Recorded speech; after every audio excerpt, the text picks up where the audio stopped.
people today. They could spend half their lives over 50. That's a lot of living. So it helps to have a wise friend and fierce defender in your corner. A friend like AARP.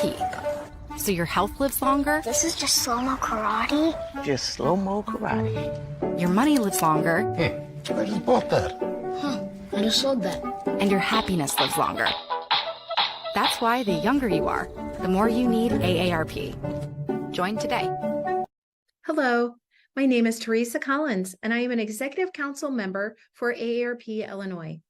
AARP, a nonprofit, nonpartisan member organization, has been working to promote the health and well-being of older Americans for more than 60 years. AARP Illinois is proud to represent all those who are 50 plus in Illinois and our 1.7 million members. And we thank you for the opportunity to be your wise friend and fierce defender. Our mission is to enhance the quality of life for all as we age, leading positive social change and delivering value to members through advocacy, service, and information. At AARP, we know that staying fit is one of the pillars of healthy living, and we want to help you on your fitness journey. Physical activity can boost memory, improve thinking, and even lower dementia risk. It's not too late to start. AARP is proud to offer today's virtual event to start or continue you on your fitness journey. Have a wonderful class and enjoy.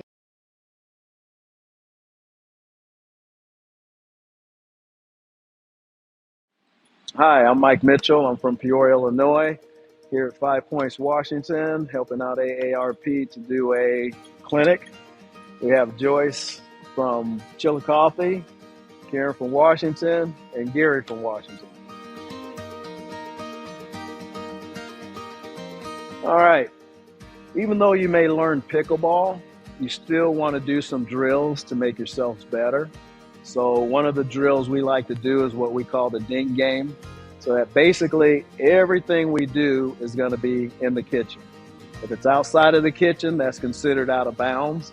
And we're just going to play a regular game to generally also, I want to bring this up too. A game is generally played to 11, win by 2.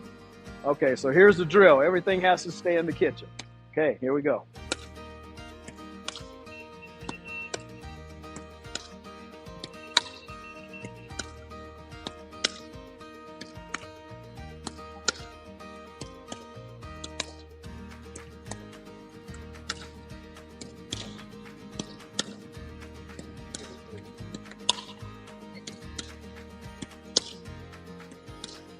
Here we go. So then we'll switch.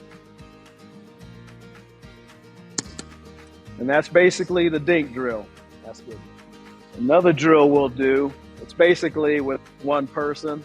We'll do what we call the fast volley drill, which basically we're going to be at the line and we're just going to keep the ball out of the air and just hitting it back and forth.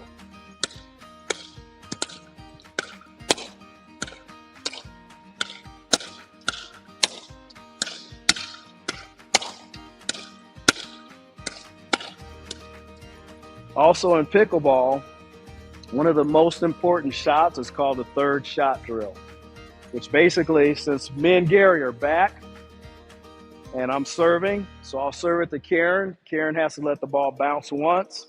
When she hits it back to us, we have to let the ball bounce. So then by that time, Karen and Joyce are up at the kitchen line already. So now we have to make our way to the kitchen line, which we have a couple of options. We could lob it over their heads, or we could try to blast it at them and they could hit the ball to us, but they've got all this ground to cover. So the next thing we need to do is do what we call the third shot drop, which is to drop it into the kitchen, which they have to let it bounce, and it gives us more time to get to the kitchen. So the drill for that is, we're going to try to get the ball into the kitchen, and then that person is going to feed it back to us, just like we're imitating the third shot drop.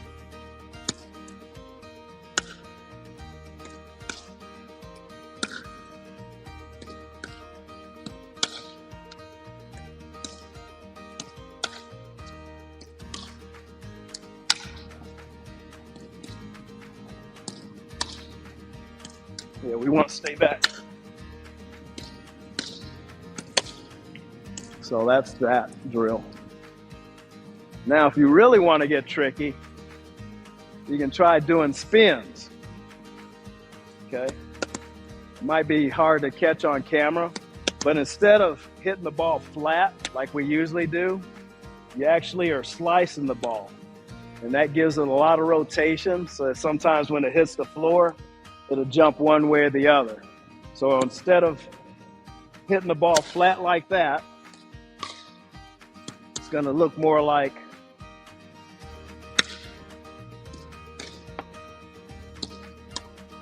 and you can do them backhanded too. So instead of flat like that, it's going to be more of a cut. Okay, so the next thing is you can do what we call a lob, which we're going to try to lob it over the person's head so it makes them go back and run and get the ball and get them out of position. So let's say we're dinking around, and then so that makes one person get out of, and then boom, we have it right there.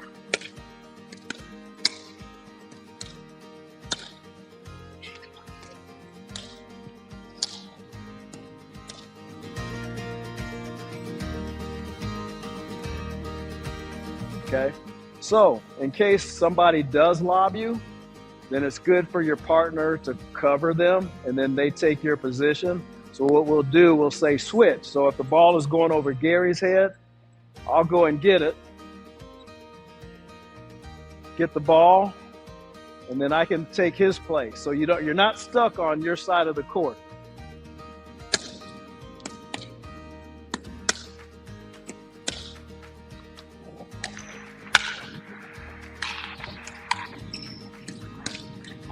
Oh, that's another thing too. In that situation there, if the ball hits the net and were to hit the pole, that would be a redo. When you're serving, if our team is serving, I can hit any line, point them out, Karen. I can hit any line except for the kitchen line. I can hit the side line, I can hit the center line, I can hit the back line. But if I hit the kitchen line, that's a fault, okay? Well, only while you're serving. Any other time, lines are good. Also, if I hit the net when I'm serving, if it falls into her court, it's still good.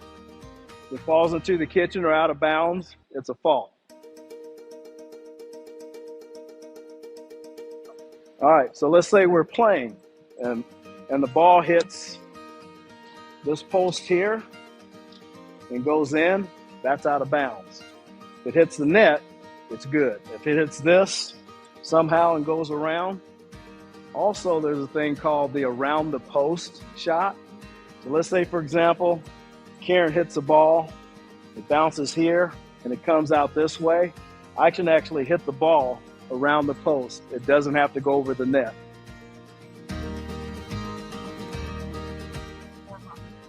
Oh, some people, they'll maybe run in place just to get the legs and the blood moving, or they'll do toe stretches or side stretches, or a lot of people will get up against the wall and just hit the ball to warm up their backhands and forehands.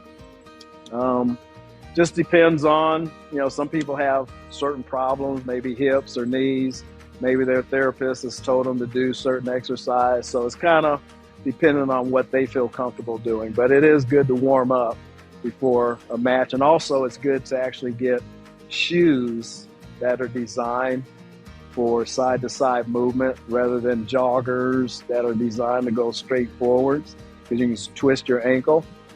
A couple other safety precautions is some people will wear glasses or safety glasses. We've had a few people who have had black eyes. I actually had a scratch retina, even though I had on glasses. I still had a scratch. Sometimes I'll wear a mouthpiece. We've had people with chipped teeth. Also, if a ball rolls into your court or another court, yell ball to stop people from playing, because we've had people twist ankles, break ankles. If there's a lob, it's better to turn around and run to get it rather than to run backwards. We've had people trip and fall and break their wrists and arms. So those are a few safety things.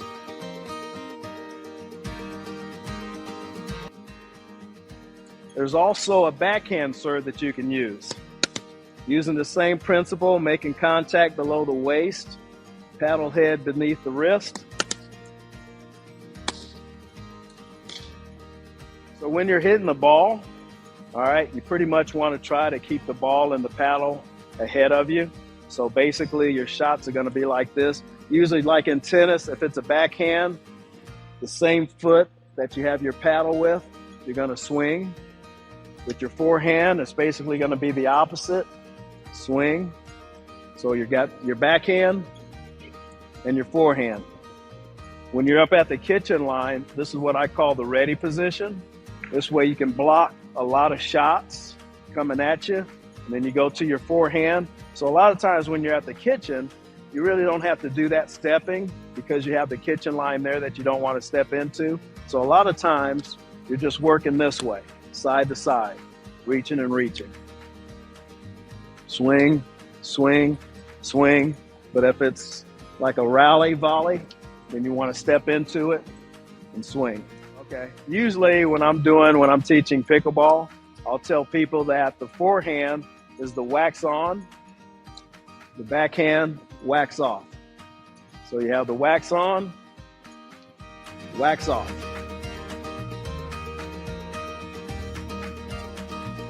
Most pickleball is going to be side-to-side motion, because if we're at the kitchen line and we're covering, most of the time it's going to be this way. We're going to be covering because there's going to be a lot of dinking, what we call dinking in the kitchen. And that's when the ball lands in the kitchen. So basically we're going to be moving laterally. Sometimes we have to go back to get a lob, but generally speaking, we're going to be right back up there in a lot of side-to-side motion. And usually it's just a few steps, because this is 10 feet that way, 10 feet here. So as you can see, it doesn't take much to cover the whole court on each side. That's why a lot of seniors like pickleball, because we don't have to do a lot of running like in tennis. We can cover the whole court. Probably 97% of pickleball is playing doubles and not singles. So it's a very social game, and you can get quite a few games in just by playing pickleball because you have a partner that you're playing with. Generally speaking, most places have what they call open play. So basically, you can look up on that usapa.org website, see where there's open play pickleball. It'll tell you how much it is, how many courts they have, what type of court. And a lot of times you just show up. People, they may have a rack of paddles. You put your paddles down, and they may tell you how they rotate. Some people will say you play a game, all four go in, and all four come out. Some will say if you win, your partner split, and then you bring two new players out.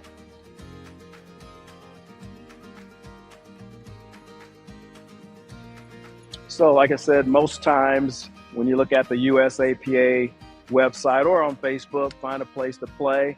A lot of times they'll have how they rotate play in, but generally you go there during open play time. You come in, you don't need a partner most of the time, and you just lay your paddle down and they'll kind of instruct how you should go in. Sometimes it might be you play a game, all four people come in, all four people go out. Here we'll do win or split. If we win, me and Gary are split, we'll call out two new players. But you can only win or be out on the court for 2 games. So since that's my second game, I'm going to automatically go out. If my partner loses, then we go out. And since that person, Gary, was over there and it's his second game, he'll go out. So that one person will call for 3. That's too technical. Let me just make it simpler. Basically, get on USAPA, find open play, and then go out, and then they'll tell you how to rotate in. and you don't need a partner, generally speaking, and you just join in and enjoy the game.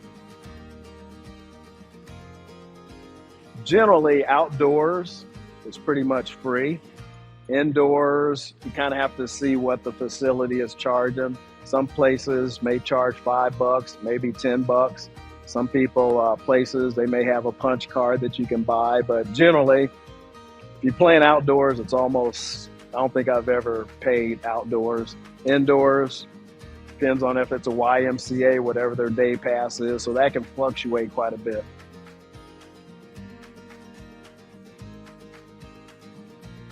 That might be subjective. We have people who will say they like the gym floor because it has a little bit more give.